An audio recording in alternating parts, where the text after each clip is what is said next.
What's up, cyberspace cadets? It's IRATE PROSTATE here on another edition of Hot Takes. Since Thursday was a day without power and we couldn't do the show, Brian and I decided to move it to today, this Saturday. And Brian, and my partner, say hey, my brother. What up, fam? And just so you know, I actually just got a notification for your live stream, so... Hell yeah. Hey, moving up in that YouTube world. Moving on up. And today, this week was the true crime week of the, of the cycle that we go on with the hot takes concept. And the true crime that we focused on is a 4-part mini documentary called Evil Genius. And it focuses on what's known as the pizza bombing bank heist. All right, and so I'm going to describe the crime at first because it's I think it's real important to paint a picture. This place called Mamma Mia's Pizza gets a call to deliver 2 pies to this remote area. It turns out to be a old radio tower. The guy gets there and then a couple minutes later, he's robbing a bank. He's got what he's described as a bomb strapped around his neck in some kind of metal collar device, and the bomb is encased in some type of metal encasement. And he also has a cane that is also a 12-gauge shotgun. It's a one-shot, and he uses that to rob the bank. The note that he has that was given to him to use as a scavenger hunt, because the way that they told him was that once he got the money, they would lead him through a scavenger hunt to find these keys, a series of keys where he could unlock the thing around his neck and take the bomb off before it went off. And that was the incentive that they used for this guy. During the thing. We learned that this guy's not the sharpest tool in the shed. He's not the brightest light on the tree. He's not a very intelligent man. You're telling me the guy that works at a pizza delivery place isn't a rocket scientist? Yeah, but he can drive. I mean, That's true. He can drive. We're kind of lightening it up a little bit, but there's this poor bastard, man. So what happens is he gets the $8,000. The police corner him. He's sitting on this, and I remember this on live TV. Brian, did you ever see any of this? I remember like small bits and pieces of it. There's that one lady that's on Fox News, and she always looks angry and has the scooped over hair. Blonde lady. Yeah, Paula Zahn or Megan. Yeah. Paula Zahn. Okay, yeah. Yeah, Paula Zahn. Yeah, I remember her talking about it, but that was it. I don't remember anything else about it other than. I remember watching live on Fox with Shepard Smith when the guy was sitting. In some of these slides that are going on behind us right now are going to show him sitting like cross-legged against the front of a police cruiser, and he's got the bomb strapped around his neck. A T-shirt's covering it with the word "guess" with a question mark, which was odd. They never explained what the T-shirt had to do with it, but and it shows what it shows a couple of cops go up to him. They flip up the shirt to look at the bomb, and they see it's a bomb, and they go, "Holy shit!" And they back off, and they're going, what are we going to do with it? So they've got the place, cordoned off. They've set up a fucking traffic jam. So the Erie, takes place in Erie, Pennsylvania, on the outskirts of Erie, Pennsylvania. The Erie bomb squad is having a hard time getting to the scene because of the traffic jam that the local police has created by the way that they cordoned off. They did establish a route for the bomb squad to take. Yeah, it seemed like the whole thing was sort of a giant clusterfuck on the police part. Right. And I was going to point out that's not the only problem, investigatively, jurisdictionally. I mean, there was all kinds of just, dick wagging, Yeah. Fed versus local, Fed versus Fed, ATF Well, versus FBI, county versus state police, city police. It's like all these people scrambling to either want this case or try to not want this case. yeah. Well, that was the weird thing, right? So when the FBI shows up, the FBI's in control. I'm sorry. Right. Like, I don't know why anyone was really bickering over that, and it didn't really. To be fair, in that episode 1 with that the cop that is sitting in his car and he's wearing the golf hat, the black guy, right? Yeah, right.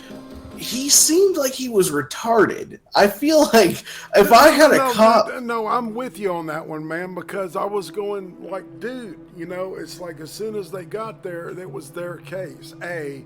And B, when he talks about the blue van, it's like he wrote it down and forgot about it. Yeah. Well, why don't we should wait to get to that point. But Okay. But my point was that he's sitting there. He's sitting there talking to the camera, and he's like, yeah, we didn't really plan out any of this. We didn't really decide to call the bomb squad right away. Like, the guy said he had a bomb strapped to his neck. Maybe call the bomb squad. You think, man? I mean, that was that was one of those things that was like, God damn, it's a no-brainer.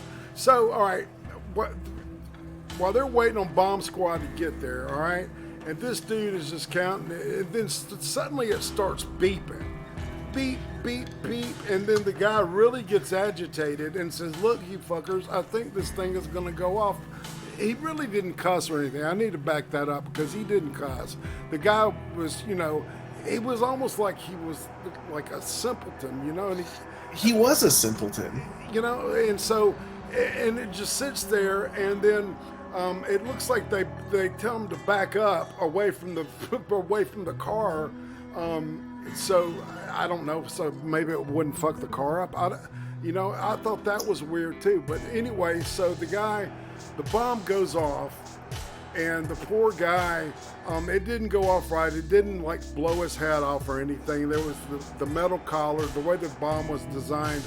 There were some mistakes in the design. It was scored to cause shrapnel, but the shrapnel didn't really. It wasn't scored well enough, right? And so the shrapnel, when it exploded, it was more like a seam busted open in the back of the box, and it exploded mostly into his chest, killing the guy. Well, I feel like, so the police said that was wrong, but I sort of get the feeling that was the intent. Right. That it was really only supposed to hurt him if he was around people or anything like that. Right. And so, and then, to make things even worse, for the family especially, to preserve the device and the way it was designed and the way it was machined and everything, they decided not to, make a nice, cut with all it would have taken was just a regular hacksaw, and you could have sawed, the thing off and taken it off the guy's neck. No, they sawed the dude's head off. All right, that infuriated the family. It was horrible, man. I mean, the dude just died. His culpability as to whether he's guilty or not in this crime is it's a huge question. It was received as a huge disrespect on the family's part, and so. We've got a dead man on our hands, right? 2 days later, another one of the drivers for Mamma Mia's Pizzeria. He shows up dead from an overdose. He was a junkie. He had a lifelong problem with drugs. Is it connected to this crime? We don't know. And 3 weeks into the investigation, the police are really getting nowhere. Basically, at one point, the FBI basically says if there's any way we're going to dump this, we're going to solve this case, is that somebody's going to have to dump, something in our laps, because we were. I mean, he made himself sound like he was a dumbass. It was like somebody was going to have to solve this shit for me, is what it sounded like he said. Well, the reason he said that was because the local police had fucked it up so badly. Like, their reports were all shit. Remember the cop that they interviewed, when he was talking about that van, that he didn't write it down. He didn't do anything. He didn't put it in a report. No shit. It was like, he was going to go off of memory or some shit. Like, what the fuck? Like, dude, what are you doing? At least tape record yourself. You're a cop. Like, it was just so what word am I? Amateur. I mean, it really came off looking amateurish, right? And so it did. And 3 weeks into the investigation, 911 gets a call from this guy, and he says, "Hey, by the way, there's a dead body in my freezer that's in my garage. Will you guys come and pick it up?" Basically, and they didn't. Some of the people said they wanted to connect it to the robbery, but if that was the truth, they would have done everything in their power to done that right then. And to be honest, they didn't put it together. And then a week later, as a matter of fact, the DA and them, they come together. They go up and they announce that indeed this fits. That doesn't fit with the profile. When if you go to the guy's house, whose name is Bill Rothstein. And you want to pick it up from here, Brian, and talk a little bit about Bill? And yeah, well, okay. So I think that the reason that, first of all, they didn't really suspect him when they found that frozen body, which was. It was odd to me, but at the same time, it's in his house. Yeah, it's in his house in a freezer. Like, why you're really you guys aren't going to arrest him? Like, he looks. I mean, the dude is huge, man, muscular, and he's definitely hefty enough to fucking lift a body. Yeah, Yeah. Well, the thing was that I think they were confused because. If you watch the interview, he literally comes in, has a flat affectation, is not worried at all. No. The guy is cool under pressure as fuck. And what does he say? All right, it was a dark and stormy night, and I get a phone call. I went, oh my God, man! It was like the Snoopy every American novel. Great American novel. It was a dark and stormy night. He literally opens with that. I think he was joking. I do too. Thing. I think now that we've been talking about it, there's a certain flippant air that he carries about with him through this whole deal, and apparently through his whole life. Because the way his closest friend describes him, man, like this is kind of a laid back dude. Who you might describe as almost like a Grateful Dead head or some shit like that, Well, yeah, but in that scene when his friend's talking about him, he's sitting there laughing and crying, right? And it's because he realizes that he had no clue who his friend actually was. Right, exactly. Yeah. Because, how could you possibly have a body in your freezer and just be like nonchalant about Well, it? and one of the cops in the case, he had been like a best man to his like, was it his Brother? brother's Yeah, I think it was his sister-in-law brother. or some shit like Yeah, that? yeah. Yeah, you know, and it was like, so he knew the guy, and it was like he had, you know, it was like, this is just totally out of character for him, which it obviously it wasn't.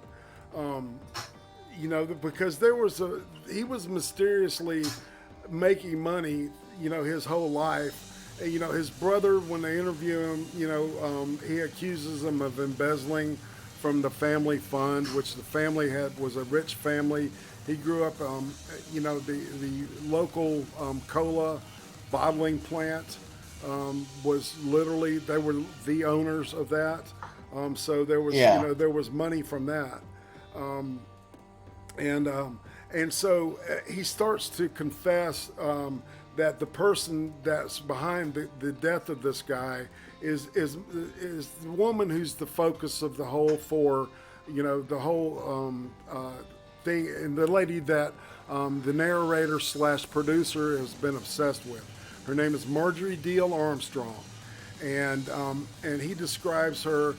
He says that the dead body is this guy named Roden, okay, and he says that the guy had been shot with a shotgun, and so when the cops get the body out of the freezer, you know, that's the most insensitive shit I've ever seen too, man.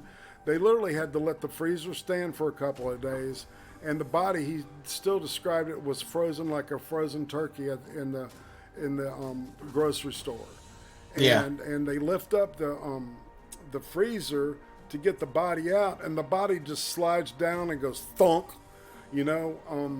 And when I saw them do it, I was like, that's so fucking disrespectful to this guy. There was a person. And so, so Deal Armstrong becomes. This is like literally the fifth dead dude that's directly related to her. She's got the husband that mysteriously died. Check this out. He died from a head injury, and she sued the hospital and got $175,000 for it. Right? Mm-hmm. And before he was buried, she asked that they cut off a piece of the bone out of his leg. This is almost like a serial killer kind of trophy, I thought, in retrospect, right? So she could clone him when the technology, becomes available. I thought that was weird as shit. So it just tells you she's not playing with she's playing with the loose deck. Well, okay. Why don't we back up a little bit and talk about the note that was dropped off at the bank, because I think that's relevant. Okay. The note that was given to the robber is just like, it's a manifesto practically. It's and it just goes on and on, talking about how you'll never follow us, you'll be able to outthink us. We're 3 steps ahead of you.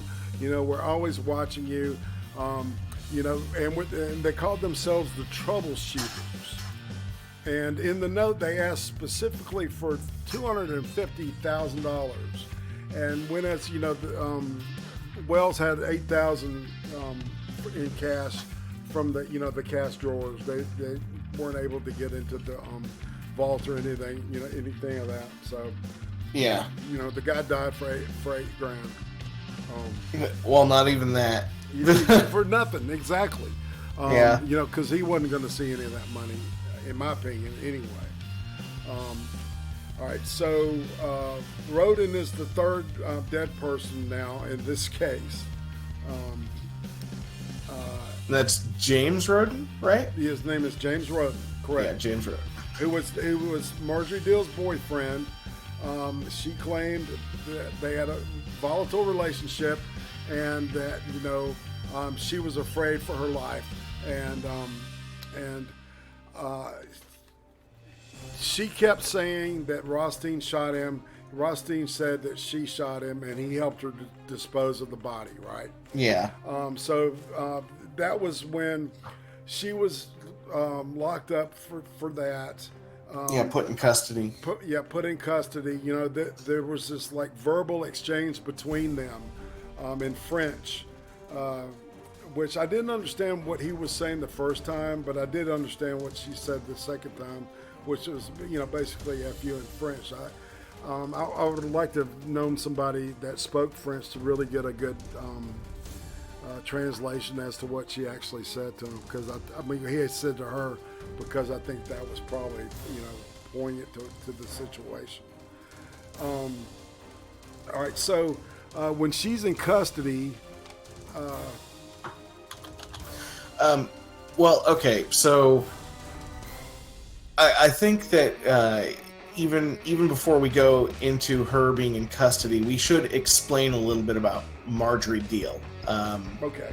So, like you know, in the series, they talk about her having a master's degree, right? Mm-hmm. Yeah, she got a master's in education, and she has, you know, and she says, I've done enough. You know, I've done the work for 5 other masters in other subjects, right? And you know, and who knows what she meant by that, but evidently, you know, she had been in more, you know, schooling after she got her master's. But I know people like that. Yeah, but the biggest part about Marjorie is that she is apparently very, very unstable. Yeah, she's bipolar and borderline personality.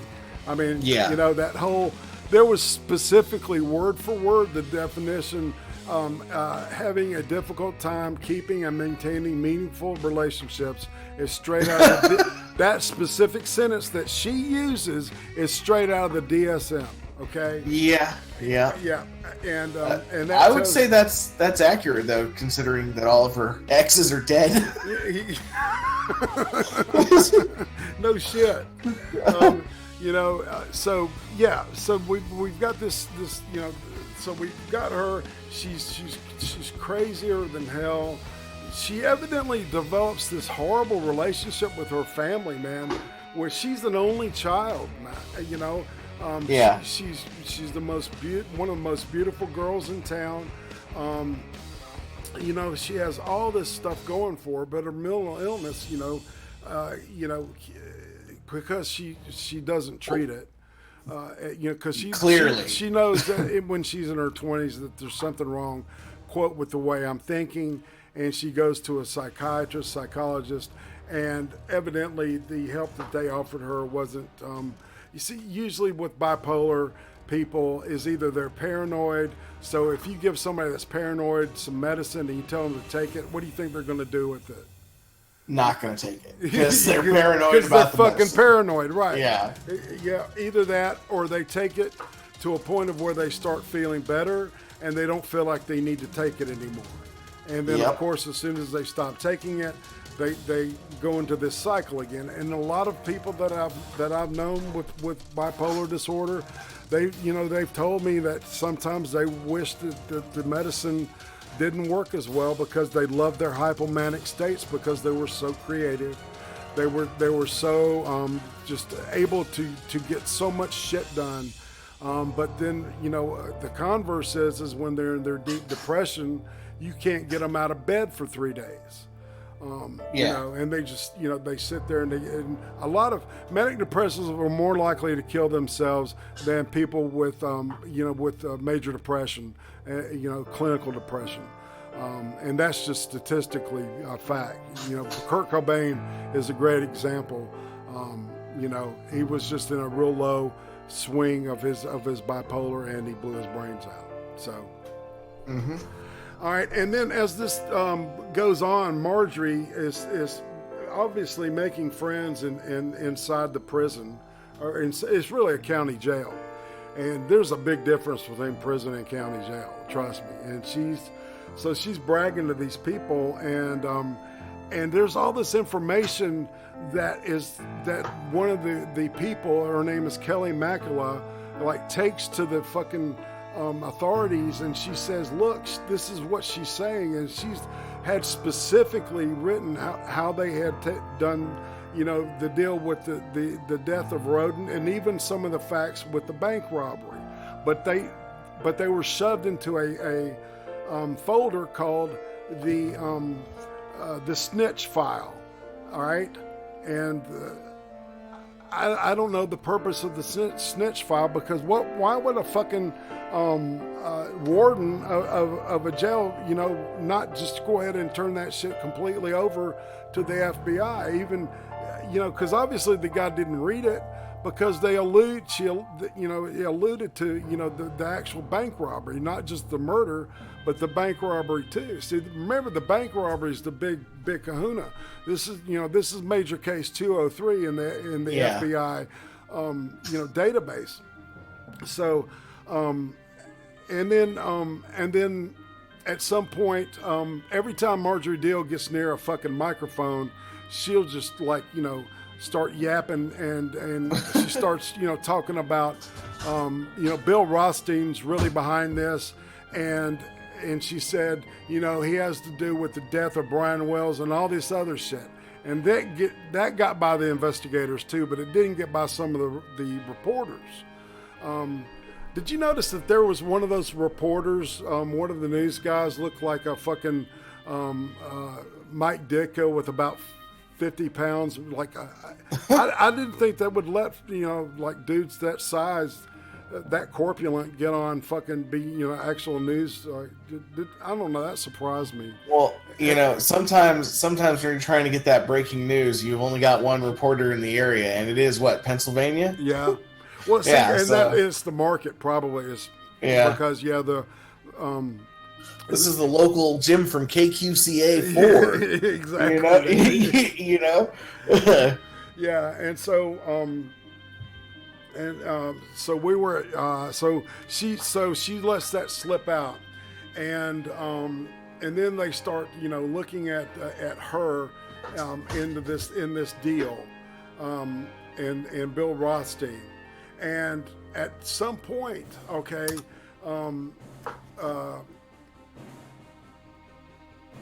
the narrator, producer, actually, if he would have been, he was probably going to write a book. The interviewer? Yeah, the main interviewing guy. He was probably going to turn this into a book, but I think that when they pitched the series to him, the way that this thing is done is really good, because it pulls you in. Like, the first episode ends with that body in the freezer thing, and you're going, what? Mm-hmm. Because we've been thinking about this whole, bank robbery. So what does the body in the freezer have to do with it? And then it unfolds into, the people that, the other people that have to do with the case. All right, we talked about Bill Rothstein, we talked about Marjorie Deal, and then there's this guy named Floyd Stockton who was living at Rothstein's house up until the commission of the bank robbery, and then right after the bank robbery, he disappeared because he had raped a 17-year-old mentally ill girl. 15. Oh, she was 15. Yeah. It was disgusting. It was a disgusting thing. Sorry, guys, I gotta run. The child rape is sort of hindering me being here. Right, and he didn't have a French accent to smarm his way out of avoiding capture. I thought she was of age, though. Anyway, I don't know. I'm going to take a swipe when I see it. Okay. Fair enough. I mean, you gotta have them French retard ethno states. And then there's Jim Roden, who was the guy that was in the freezer, and then this guy that runs a crack house. His name is Ken Barnes, an upstanding citizen. Yeah, and the way that he is connected with the case is that Brian Wells frequented this prostitute. This guy basically ran like a one-stop shopping. You'd go in his house, you'd go upstairs, you'd screw the hooker, you'd pay the hooker, right? She'd come down and buy crack from the guy and smoke her crack, right? And that's kind of the way it worked, it was one-stop shopping. Well, I mean, I just want to say, before we get into any fancy notions of this being like, maybe they were okay-looking hookers. Nah, no. Think about the truck stop ladies. Yeah, lot lizards, exactly. Yeah. This is what we're talking about, and this is before meth. Okay, this is before meth was all the thing. So this lady has got a little bit of weight on her. A little? You're being nice, Jesus. Well, I mean, on what we call Yankee terms, she's just a little healthy. Is what they would say. She looks like a fat brick. What are you talking about?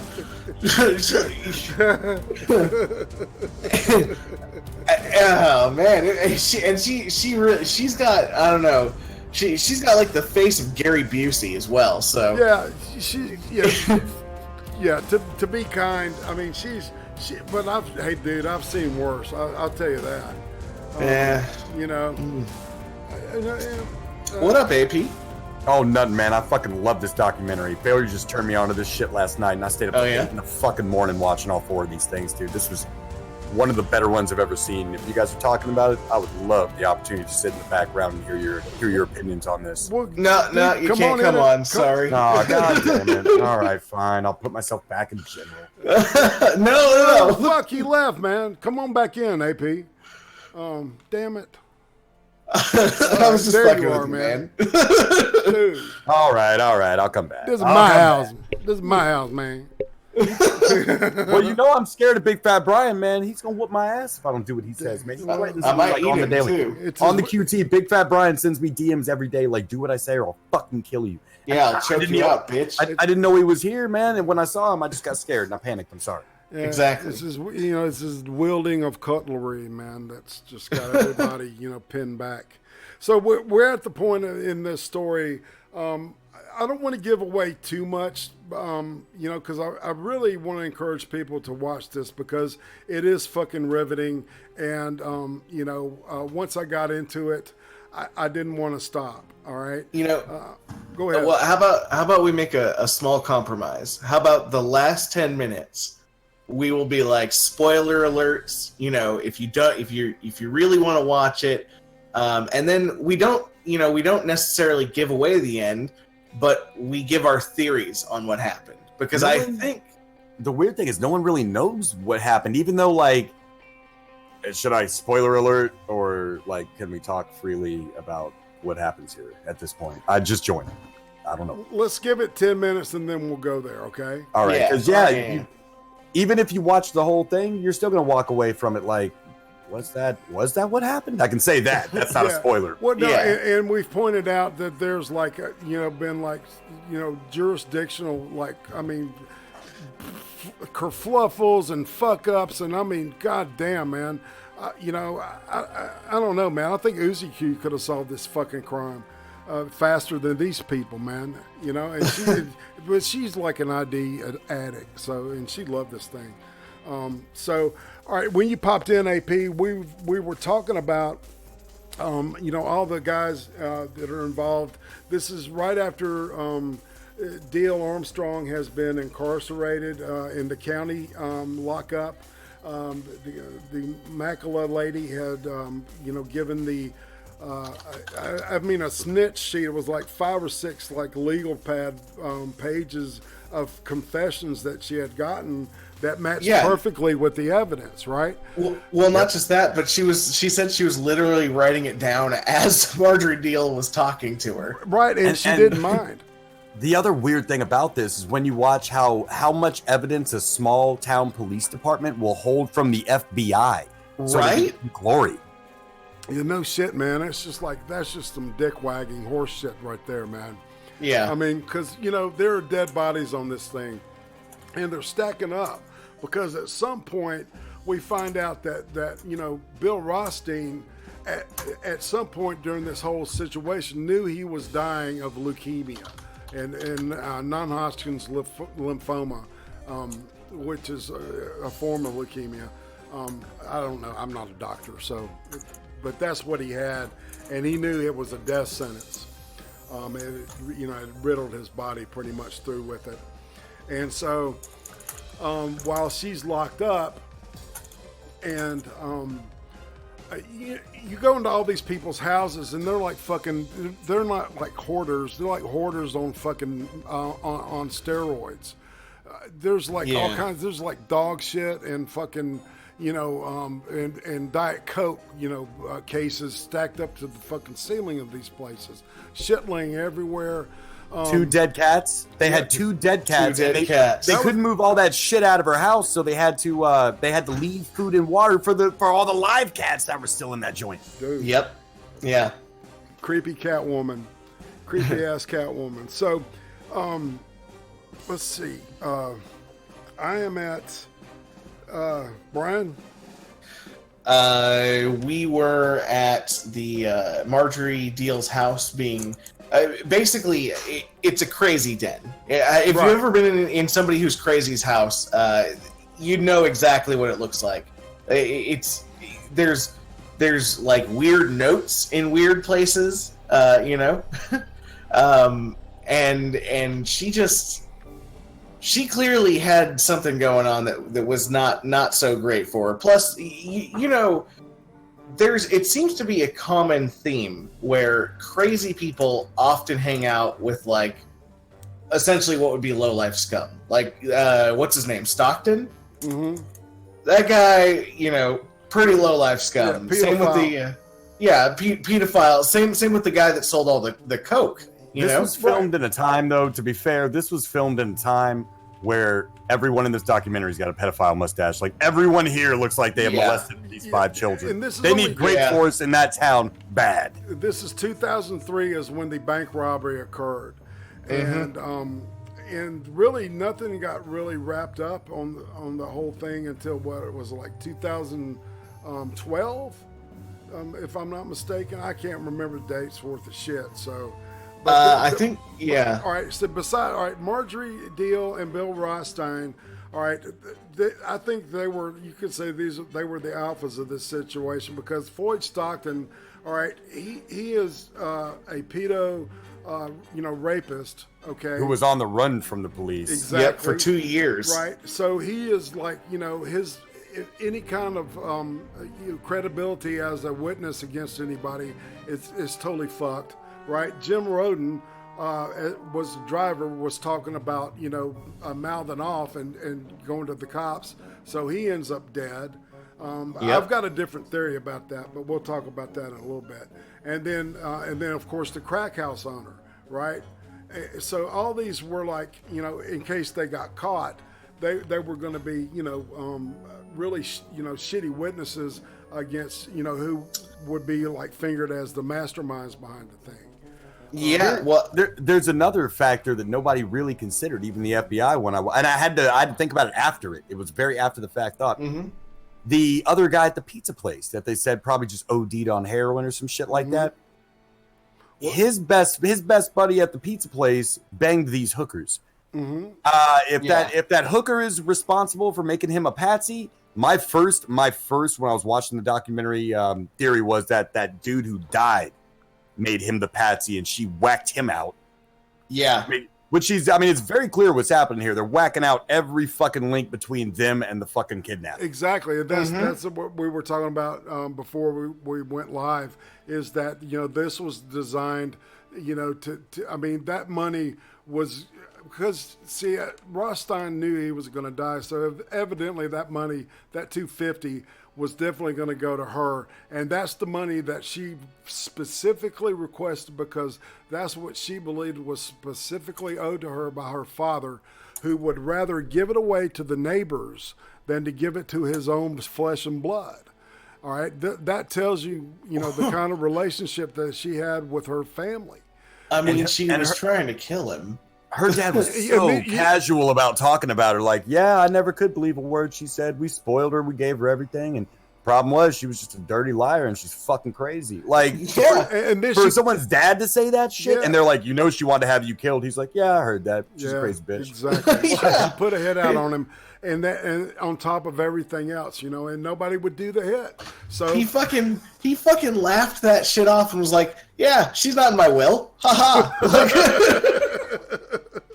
shit. Yeah, he just giggled about it like, that's why I took that bitch out the will, man. Cause she killed me years ago if she was in the will. Well, yeah, and I think he was probably laughing because at that time she was in prison, you know?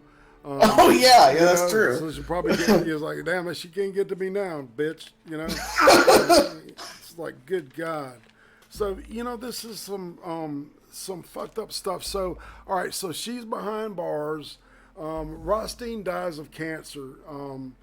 And so they finally, I can't remember exactly how the pizza bombing gets connected back to her. Because, you know, she had given all those clues about Rothstein being responsible for it. When, you know, she said he was responsible for the death of Brian Wells. You know, when she was, you know, they were going back and forth at each other for the dead body in the fucking freezer, right? Mm-hmm.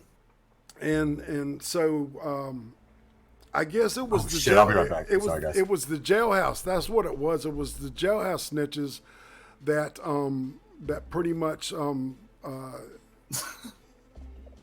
I'm sorry.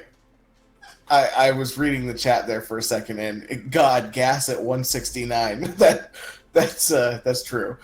You were saying about the jailhouse snitches? It was the snail house, the snail house jitches.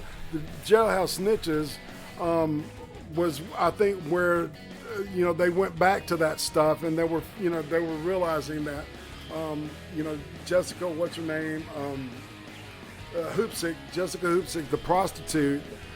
Because remember, that's when she got busted, and she was in the same lockup that Marjorie Deal was in, right?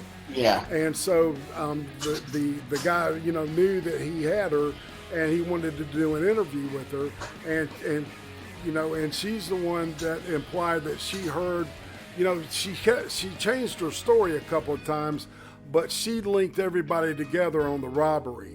And it was on that evidence and the evidence from the other snitch, jailhouse snitch, that they were able to use to take her to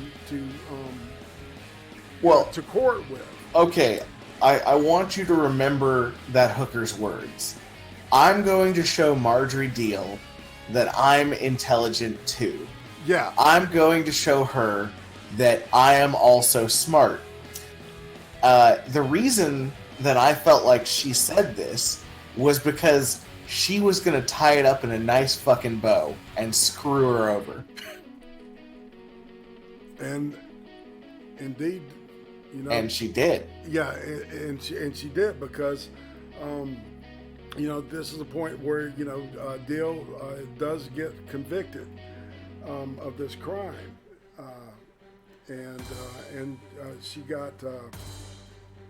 Was it life with the possibility of parole? You know, I'm not quite sure. I feel like she had lost all of her appeals, and there was no ability for parole. Right. So she was definitely locked up for this thing, and so she was, of course, appealing the decision, and she was really relying on this guy, the guy that was. Making the video, and you know, to help her. And so evidently there was some kind of interview that was done where it was trying to smoke out. The dude was trying to smoke out a confession from her, never got it. Yeah. And so, you know, you get to this point where we're all stuck with, you know, some questions as to what happened because of the way that it was set up by Bill Rothstein, you know.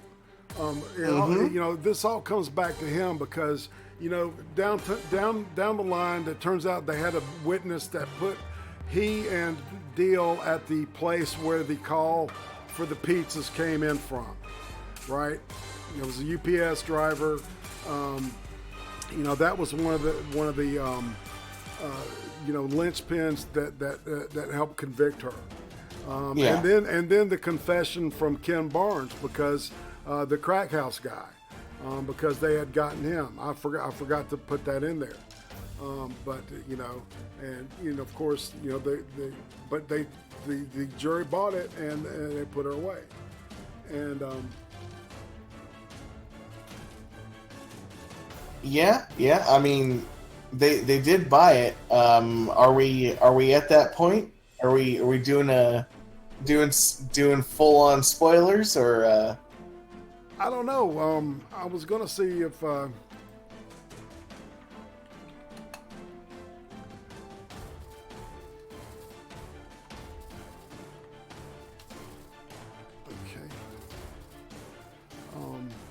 Because we're ready to do this thing. I was trying to get. Yeah. So, you know, another thing I really think that we probably forgot to explain earlier on, the blue van that we didn't really go into there. Right, but the black guy was like going on the interstate, retracing. This was. I don't understand what he was saying, man, because it didn't make sense where he was to see the blue van. He was following the scavenger hunt. Oh, okay. Yeah, right. Yeah. So the original guy who had the bomb around his neck had to follow a scavenger hunt in order to. Right, with exactly with the manifesto thing. Yeah. And so they had taken that, and he was retracing that route. Right, and he comes to one of the stops, and he sees this blue minivan pull up, and then it turns around and goes away. And Deal also was spotted on the interstate right after the crime, going the wrong way on the interstate. And of course, the guy remembered her because of her crazy ass eyes. And well, she looked crazy. Like, she looks crazy in general. So the guy props just stays across from Rostein's house, expecting Rostein to show up. And during this time, he notices there's a fucking blue van in front of his house. And he had that blue van. The blue van was gone during the investigation. He had secreted it, in a different place. Because he obviously knew that it had been seen by a cop, and so the blue van was another thing that was like, okay, this is definitely connecting all this stuff, with Rostein, who is connected with Deal, and of course, and then the 250 connects her with the whole grudge with her father and shit. We got Chris in the chat here asking us to hit him with the hot take. So he asked, so were they dumb enough to think that, I assume he meant this was going to work, or was it an elaborate murder? In episode 1, the police determined that he would have never made the scavenger hunt. No. It was definitely murder.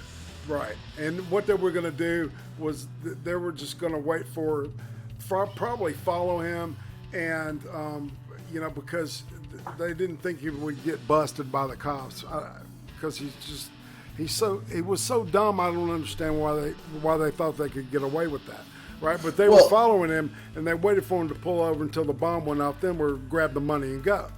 Yeah, well, they left. The scavenger hunt was essentially a circular path, so they figured that they were going to outsmart the cops by having him run, but not run away. Run essentially in one big circle, and just sort of be like in the woods behind the bank. Behind the bank, exactly. Yeah, and so, and.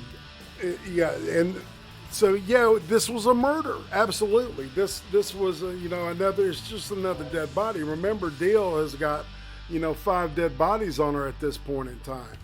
What's another one on her?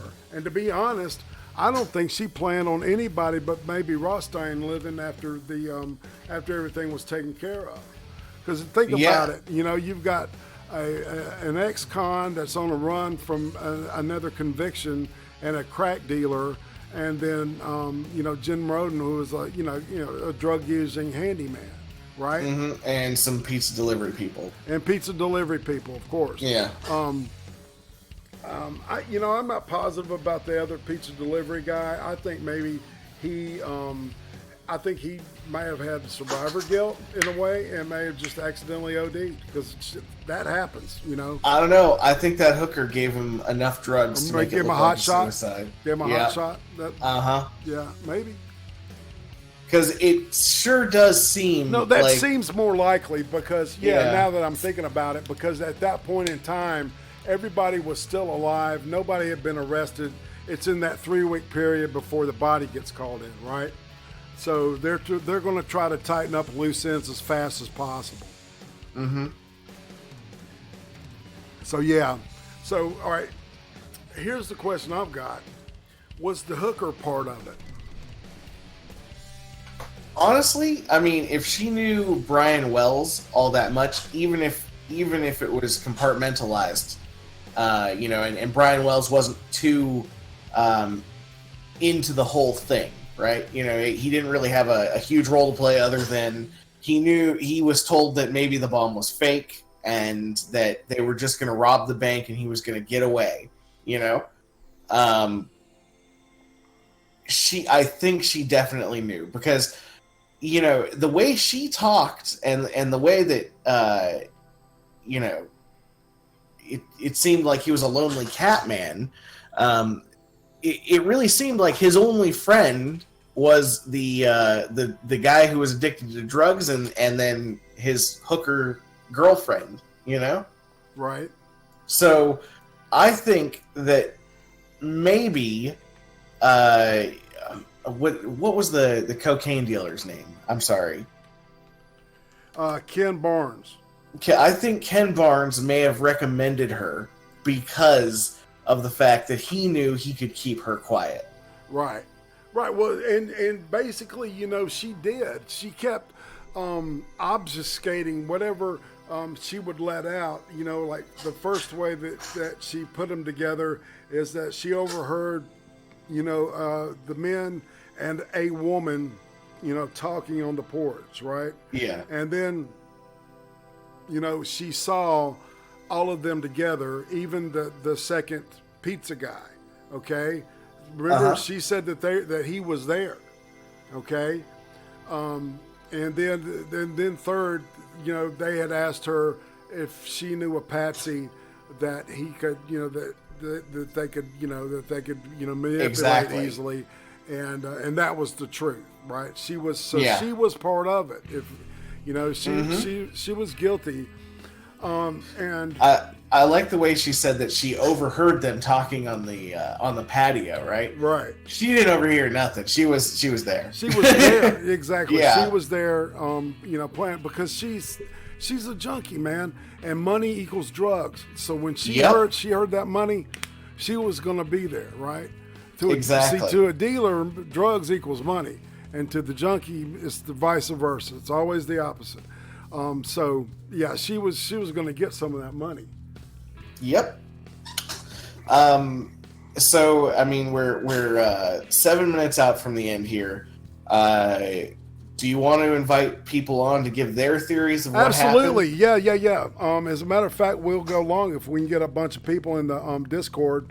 As a matter of fact, I will put my Discord in the description. And when you come in, make sure that you go into the waiting room or general voice chat, general VC. All right, and I will get this link. All right, and it'll be.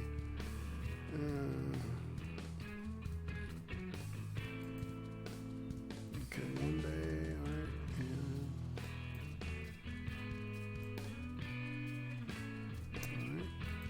and all right, people. Wrong one. All right, got on the wrong page. I got all these pages open. Why'd I do that shit? Okay. And everybody, make sure you subscribe to Big Fat Brian. Also, hit that like button. Exactly, hit that like button. Good God, people, smash that thing like it was your clitoris or your favorite woman's. Come on now, give us some love.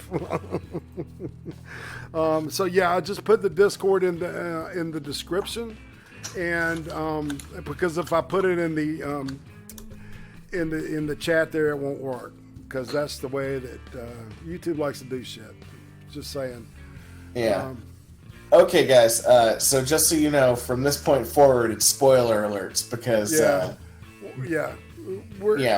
right. First of all, All right. Are you going to recommend that people see this?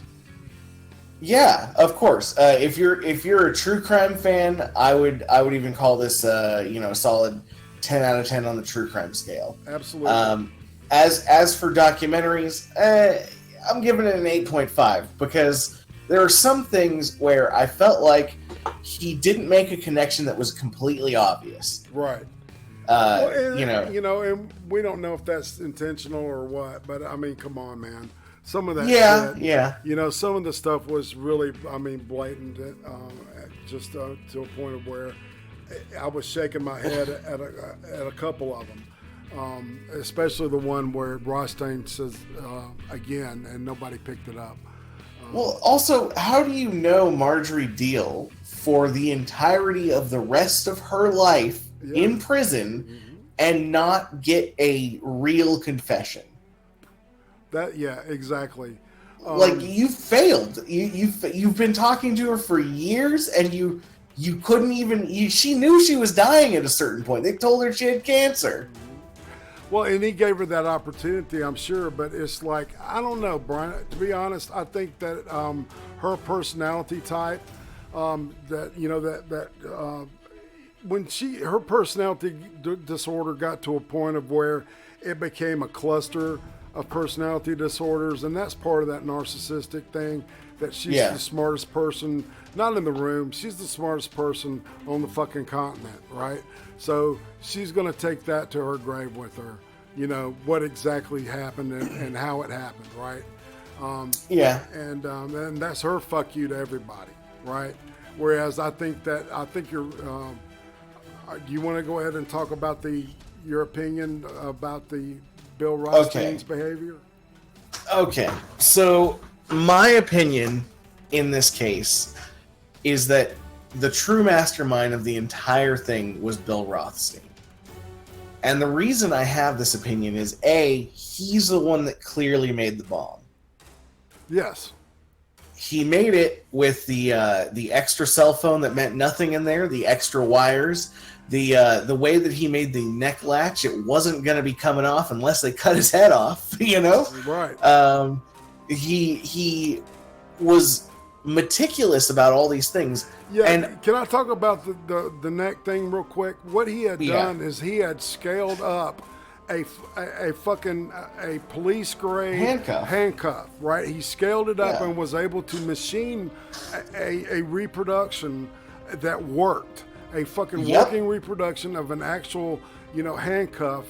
And I was just like going, damn, that takes some intelligence, engineering intelligence, the ability to scale, and of course the machine shit. Okay, well, that Stockton guy probably helped with some of the machine work, but they said that he had done like other timers and shit, and they weren't good enough. And Rothstein said no, he had to do them by himself. They weren't, they were shitty.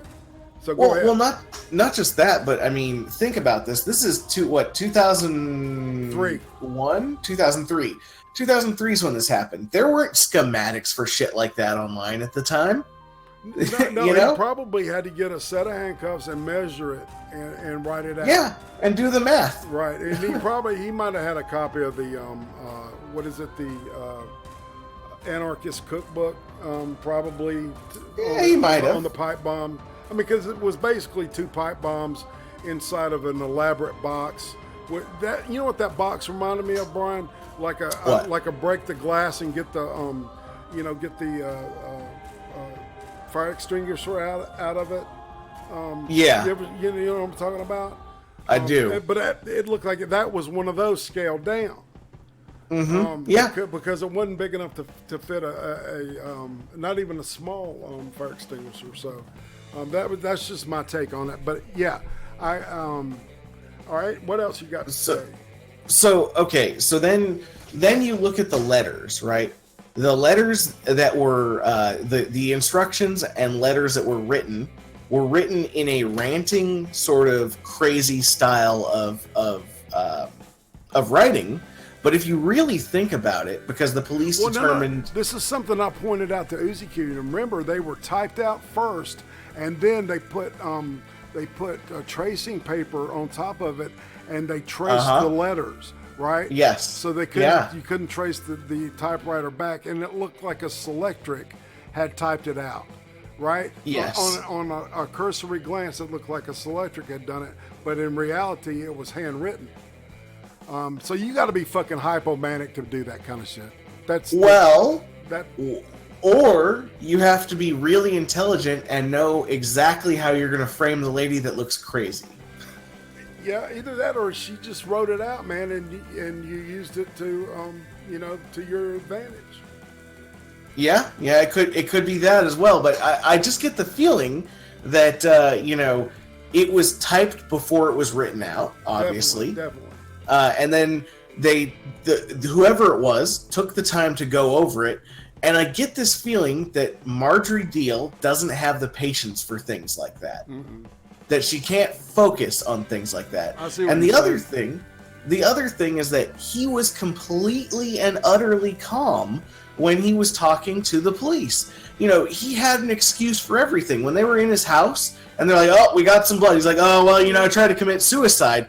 But he was nonchalant about it. But at the same time, that makes it seem like he wouldn't really have any reason to rob a bank or to do any of this. And well, here's something, though, that was an interesting tell. And you and I may argue about this, but when the FBI guy went in the room with him, he pointed out that the first thing that Rothstein said to him, "I'm going to tell you right now, I'm the smartest man in this room."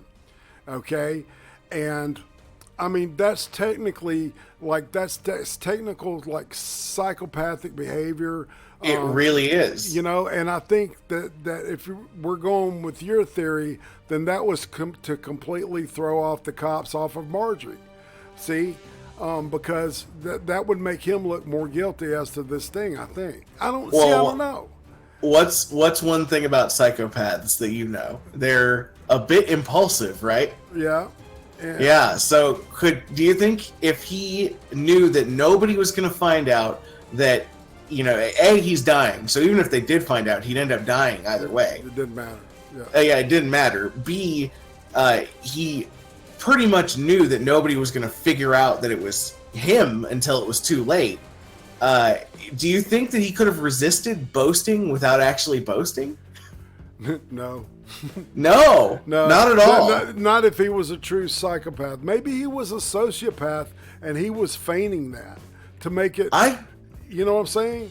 I don't know. The nonchalant, flat apathy of him when it came to literally even handling the body. Oh yeah, there's a body in my garage. No, Marjorie shot him in the face. Yeah. Like he literally, there's no emotion, not a single time. And if you look back at the photos of him, can you see a distinct emotion on his face? No, not at all. None. Any of the pictures I'd seen him with, maybe a smile and maybe two of the pictures, but the rest of that time, I mean, totally flat affect. You're right about that. Yeah. I mean, we'd say flat as a board back in the day. So yeah, man. And what do you also know about psychopaths? They're Machiavellian. They're Machiavellian, and they generally have a higher IQ. So it's dark triad. It fits the dark triad perfectly. Yep. As and to some degree, she does too. She does too. Yeah, she was clearly a sociopath, but also very manipulative. She was definitely she was the loose cannon out of all of it. Yeah. She was the reason that they were going to get busted, and I think he knew that that's what the situation was, and so this was all just a setup to just take her down and a final fuck you to her, because she had been with all these other guys, but she always came back to him. He was probably the one that she complained about all her boyfriends to him about, blah blah blah, But he's also the one that she probably told, I killed that fucker, and he deserved it. Yep. And and he would say, well, he did, didn't he? Yeah, because I think at some point he really loved her, and then that turned, because of her, flighty behavior and her, ability just to go to other things, she wouldn't stay with them.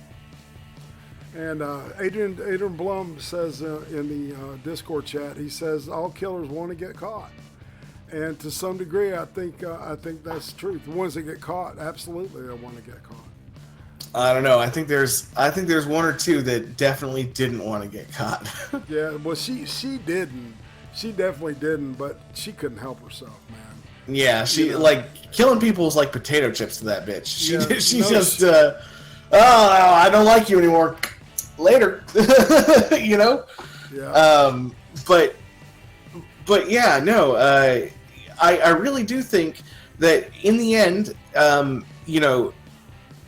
another thing about people who are psychopaths, they hold grudges. They if you wronged them sometime 20 years ago, then they're gonna hold on to that forever. And I really feel like maybe, and I'm not saying that Marjorie Deal's innocent. Obviously, she was part of the whole thing, right? Right. But I think that she trusted him and he intentionally fucked her over. Yeah, man, because she knew she could rely on him, because she shit on him like for all these many years, and it's like he's dying. He's like, fuck this shit. I'm dying anyway. Yep. She wants this $250,000. I'm gonna act like I'm gonna give her this shit, and then fuck her. I'm gonna die on her ass, and she's not gonna have anybody to point at. Yep. Exactly. And I mean, that would also be in line with everything that you see in the series, is that, let's say he really is a psychopath, then yeah, that would be the grudge, and it would also be a way of him saying, hey, I'm smarter than you, even though you said you were so smart all this entire time. I'm smarter than you. Fuck you. Exactly.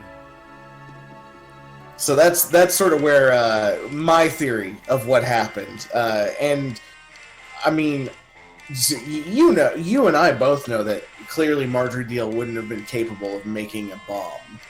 No, she would definitely have to farm that out. So, all right, here I'm going to give my take on this thing. It's and I'm going to involve Uzi Q's opinion here too, because she is addicted to ID, and I mean, she will not tolerate a piece of shit. She'll turn it off. I mean, just as soon as she if there's something wrong with it, she'll just turn it off, right?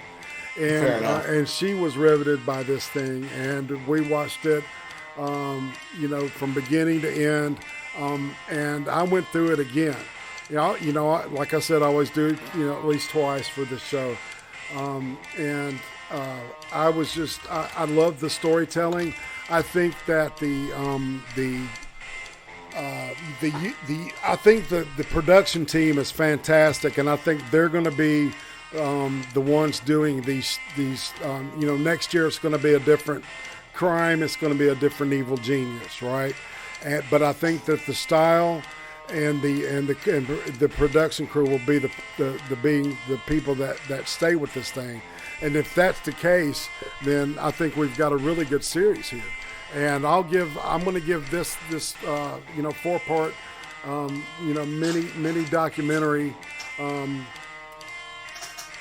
at least a 9.5 to a 10. It was really well done. It kept pulling me into the next thing. I had a really nice way of doing that. I liked it. But as a documentary, there were some lulls and some weak spots that, and of course all those shit that got through the cracks that we couldn't explain. So, yeah. that never we could explain, but they weren't on the ball enough to really see that that's something that needs to be looked at.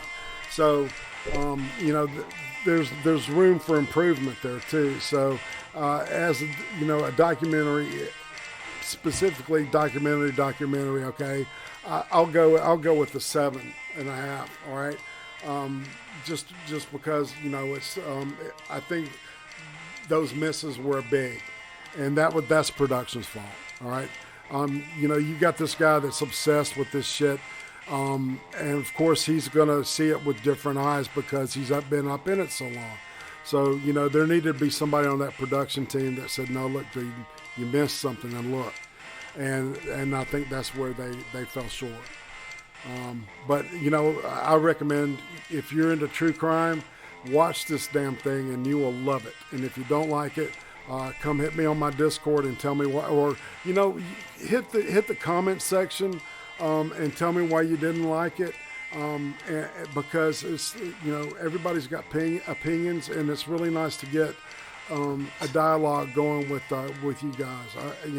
Hopefully in the future, when you watch this show on Thursday afternoons, which is our usual time from 6 Eastern, 5 Central, and 3 Pacific, come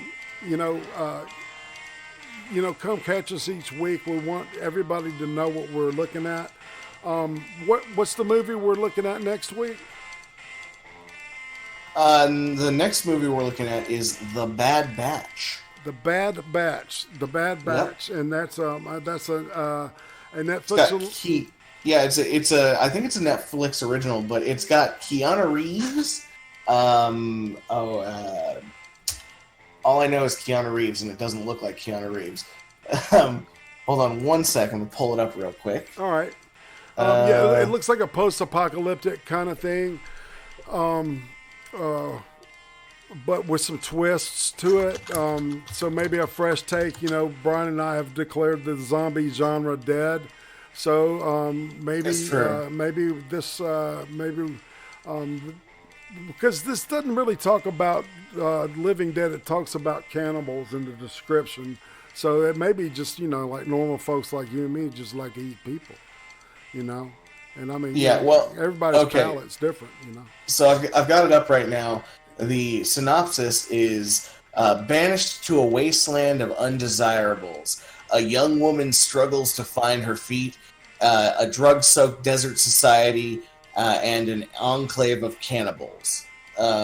So I mean, it's going to be action-packed. It looks like it's got Jason Momoa.